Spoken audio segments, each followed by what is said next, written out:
Hello! Aujourd'hui, petite masterclass, j'avais envie de vous parler de ça parce que je suis en train de bosser sur mon site et je voulais vous parler un petit peu des performances d'un site web, d'un site WordPress plus spécifiquement. Alors on va y aller directement parce que j'ai pas envie que ce soit très long et puis je vais essayer de simplifier. Donc s'il y a des gens qui sont très techniques et tout ça, oui, je vais pas rentrer dans le détail. Hop, let's go! Alors voilà, c'est mon site, hein, je vous invite à aller voir, je vous mets ça en description, je viens de le refaire. Et il se trouve qu'il ramait un petit peu. Et j'aime pas ça. Donc j'ai bossé un petit peu. Et je vais vous montrer tout de suite un petit peu les performances de mon site. Voilà, tout est ouvert. Bravo. Bravo JT, t'as bien travaillé. Alors, qu'est-ce que c'est que ça? Ça, c'est PageSpeed Insight de Google. C'est un outil qui permet de détecter en fait tous les problèmes sur votre site. Alors, je vous invite grandement à aller vérifier ça. Parce que c'est hyper intéressant. Alors, vous voyez... il y a cette donnée là que j'aime bien, qui me semble importante. C'est le First Contentful Paint. Alors grosso modo, ça veut dire c'est le temps qu'il faut avant que votre site affiche quelque chose. En gros, on va dire. 2 secondes ici, ça va. Bon, Google il met que c'est en rouge, c'est pas bien. Bon, c'est vrai que c'est mieux quand c'est instantané, mais on fait ce qu'on peut. Bon, là il met, bon, c'est moyen, mais ça va. Ce truc là, il est intéressant parce que, enfin surtout cette donnée là.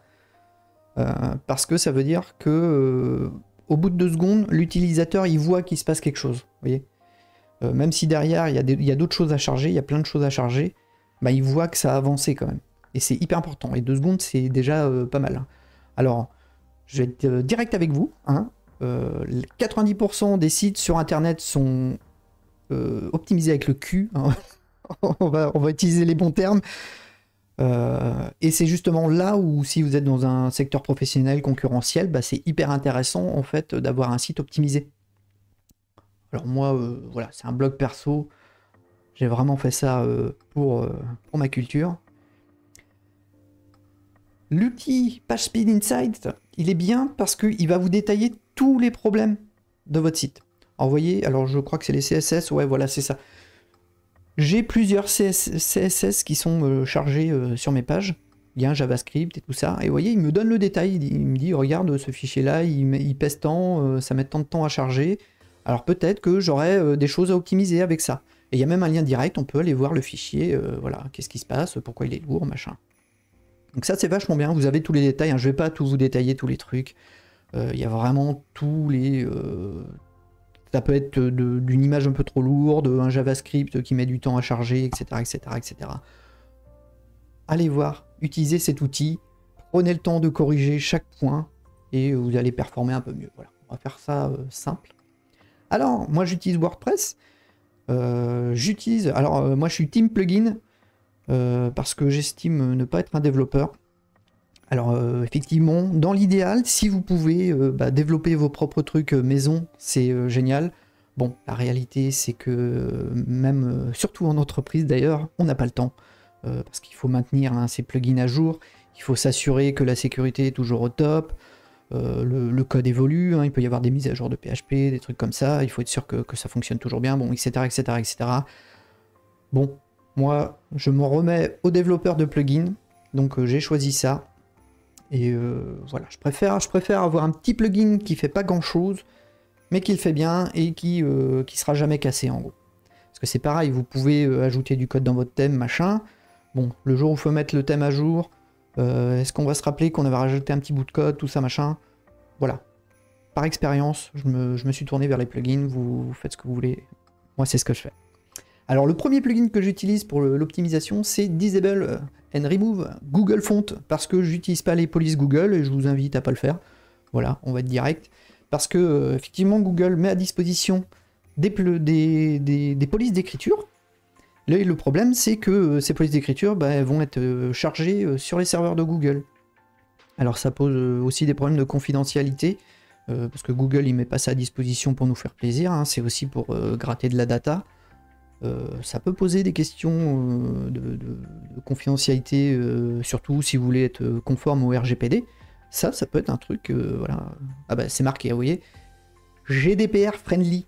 Ça veut dire que ça va plus chercher des trucs chez Google, donc vous êtes clean. Alors j'ai installé ça aussi.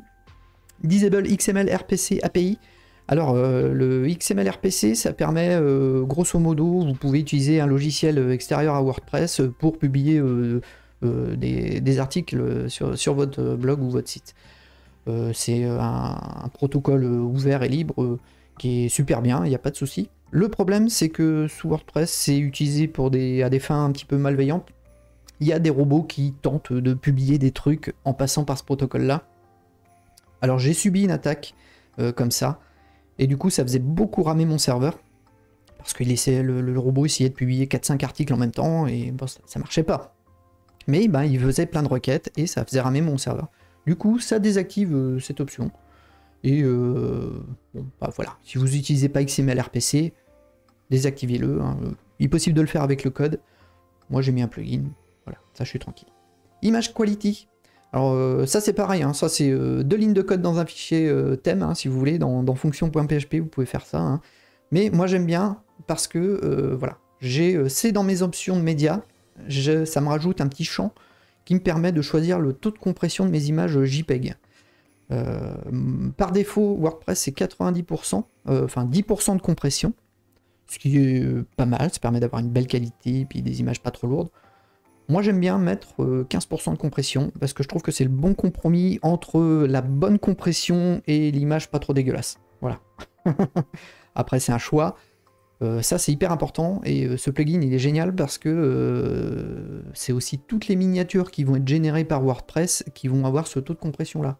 Et ça c'est vachement bien parce que dites-vous bien que là toutes ces images là, si elles étaient compressées à 10%, ben, la page serait beaucoup plus lourde. Du coup, toutes mes images là sont compressées à 75% et ça me permet de gagner quelques millisecondes. C'est ce qu'on cherche à gagner. En fait. Il y a ce plugin là que j'ai découvert il n'y a pas longtemps, que je vous invite à essayer, qui est plutôt sympa, c'est Lazy Load for Video. Alors qu'est-ce que ça fait? Alors le Lazy Load, ça permet de charger quelque chose seulement quand on en a besoin en fait, pour faire simple. Le Lazy Load par exemple, sur mon site, là, je vais recharger la page, hop, c'est quand les images apparaissent. Vous voyez? Quand je vais scroller, les images apparaissent au fur et à mesure. En fait, elles sont chargées au moment où on arrive dessus. C'est ça le lazy load généralement. Là, c'est mon thème qui gère ça. Mais le lazy load, c'est ça. Le problème, c'est que bon, ça marche pas forcément sur les vidéos. Et du coup, ce petit plugin-là, il permet de faire ça. Vous voyez, là, j'ai intégré une vidéo YouTube avec voilà, sublime visage en miniature. Et le truc, c'est que là, en fait, ça charge pas la vidéo YouTube, ça affiche juste la miniature. Et si je veux charger le lecteur, il faut cliquer dessus. Hop. Bonjour tout le monde, allô. Bon, voilà. Tais-toi. Et du coup, ça fait gagner un temps fou, ça aussi. Alors, si vous utilisez beaucoup la vidéo sur votre blog, ça peut être un truc super intéressant. Moi, je trouve ça cool. Là aussi, en termes de confidentialité, c'est hyper intéressant parce que ça va pas aller chercher le player sur les serveurs de Google, une fois de plus. C'est seulement au moment où l'utilisateur va cliquer dessus que là, va y avoir les cookies et compagnie de Google. Pareil, alors, légalement, je sais pas comment le RGPD peut voir ça, mais bon, il y a une forme de consentement. On se dit, à partir du moment, ça je l'ai mis dans mes mentions, sur ma page confidentialité, j'ai expliqué ça, c'est au moment où vous cliquez dessus, il faut se référer aux règles de YouTube, quoi. Donc ça, c'est voilà, on a le consentement finalement de l'utilisateur, je trouve ça intéressant. Voilà. Et ça permet de gagner du temps de chargement, et ça aussi c'est bien. Alors, qu'est-ce qu'on a d'autre de super sympa? Ah bah oui, Fastest Cache, WP Fastest Cache. Alors voilà, c'est un plugin de cache. Il y en a d'autres, il y en a plein qui sont très très bien. Moi j'utilise celui-là parce que je l'aime bien, et puis par habitude, voilà, j'avoue que j'ai pas trop cherché ailleurs. Alors pourquoi c'est important le cache? Parce que WordPress, ça utilise une technologie dynamique. Le PHP, en fait, le PHP va générer du HTML qui peut être lu par le navigateur. Mais cette génération, elle prend du temps. D'autant plus que là, WordPress, ça utilise aussi une base de données. Ça veut dire que le script de WordPress, en fait, il va aller chercher des datas dans la base de données. Il va falloir qu'avec ces données, il génère un code HTML pour le visiteur. Donc tout ça, ça prend du temps. Et ça, on n'aime pas ça. Donc du coup, le cache, qu'est-ce que ça va faire? Eh bien, ça va servir une page statique. Ça veut dire que l'utilisateur qui va arriver sur mon site, il va avoir une page HTML. statique. Et on gagne un temps fou. Ça, le cache est obligatoire. Hein. Je pense que la plupart des gens qui ont un site professionnel, ils l'ont activé. Et si vous ne l'avez pas fait, intéressez-vous à ce sujet parce que c'est essentiel. Alors pourquoi j'aime bien ce plugin-là? C'est parce qu'il a des petites options, petites fonctionnalités sympas. Bon, qui ne marchent pas forcément. Faudra que je regarde ça de plus près. Mais vous voyez, là, typiquement, on peut minifier le HTML. Ça veut dire qu'il va supprimer tous les petits trucs inutiles qu'il y a dans le code. Ça peut être le commentaire du développeur, des espaces qui servent à rien, un petit point-virgule à la fin d'une ligne de code, un truc, vous voyez, des petites choses qui sont pas forcément essentielles. Et ben, ce minifieur, et ben, il va virer tout ça. Bon, il y a une version premium qui fait ça encore plus mieux. Bon, bref. Idem pour le CSS, on peut le... Pareil, on va diminuer la taille du CSS en virant tous les trucs inutiles, ça c'est hyper bien. Alors il y a ce truc-là, qui est pas mal. Ça permet de combiner en fait tous les fichiers CSS, parce que WordPress, voilà, à force d'utiliser des plugins, le thème qui va chercher des trucs et des machins, ben, il peut y avoir plusieurs fichiers CSS qui se chargent. Et du coup, ce que fait le plugin, là, c'est qu'il essaye de faire un seul fichier CSS. Et du coup, ça fait plus qu'une seule requête. Parce que c'est vrai que si vous avez plusieurs fichiers, ben, faut aller chercher ce truc-là, faut aller chercher ce truc-là, faut aller chercher ce truc-là. Ça prend du temps. Et du coup, si vous avez plus qu'un seul fichier, ben, il va être un petit peu plus lourd, mais ça réduit le nombre de requêtes et donc on gagne du temps. Et ça, c'est hyper bien aussi. Alors, ça fait pareil avec le JavaScript. C'est des infos que je vous donne qui sont générales. Hein. Voilà, mon plugin fait ça. Je l'utilise justement parce que voilà, il fait tous ces petits trucs-là. Vous pouvez développer vos propres outils, aller chercher d'autres plugins, voilà, faire ça côté serveur. Enfin, vous vous débrouillez. Hein. Moi, je vous montre comment je le fais. Hein. Il y a gzip qui est souvent activé par défaut sur la plupart des serveurs. Faites-le. Si c'est dispo, ça permet de servir des pages HTML un petit peu plus légères. Bon. Cache navigateur, très important. Souvent négligé ce truc-là. Et ça, c'est ultra génial. Le cache navigateur, en fait, ça va aller stocker les images, les JavaScript, les CSS et compagnie sur la machine de l'utilisateur. Et ça, c'est hyper bien si vous avez des gens qui reviennent régulièrement sur votre blog. Et ben, en fait, ils n'auront pas à tout retélécharger à chaque fois. Parce que, par exemple, on peut imaginer que je sais pas moi, l'image du logo, là, bah, une fois qu'elle est stockée sur ma machine, bah, j'ai plus besoin de la télécharger. Donc, du coup, dès que je change de page, et ben, je sais que c'est une image locale. Et ça fait gagner un temps fou. Le cache navigateur, activez-le, bon sang de bois, pour le bien de l'humanité. Ça, c'est vraiment cool. Hein, parce que du coup, tous les médias sont stockés, enfin beaucoup de médias sont stockés en cache chez l'utilisateur, et lui il va gagner du temps, et vous allez faire des économies de ressources, et du coup votre site va se charger plus vite. Bon bref, tout le monde est content, c'est super. Bon, il y a ce petit truc là qui désactive les emojis sur WordPress, et ça supprime un petit script qui fait quelques kilos. Bon, ça va pas changer la face du monde. Ah, ça ne marche pas. Hop là. Donc voilà, je vais pas faire trop long, ça fait combien de temps déjà? Ouais, un petit quart d'heure, donc c'est très bien. Donc voilà, je voulais survoler rapidement ce petit sujet, parce que je trouvais ça intéressant, je suis en train de bosser là-dessus. Et puis, ouais, c'est bien pour tout le monde. Alors, il y a un sujet aussi qui est intéressant hein, sur ça. Si votre site il consomme moins de ressources, du coup, s'il est bien optimisé, eh ben, vous allez gagner de l'argent, parce que vous allez payer moins cher de serveur. Moi, je suis sur un petit serveur mutualisé de que dalle, là. Et mon blog est capable d'accueillir une audience de ouf. Enfin, il m'est arrivé d'avoir des gros pics. Là, il y a un article là, qui a fait 5000 vues en une journée.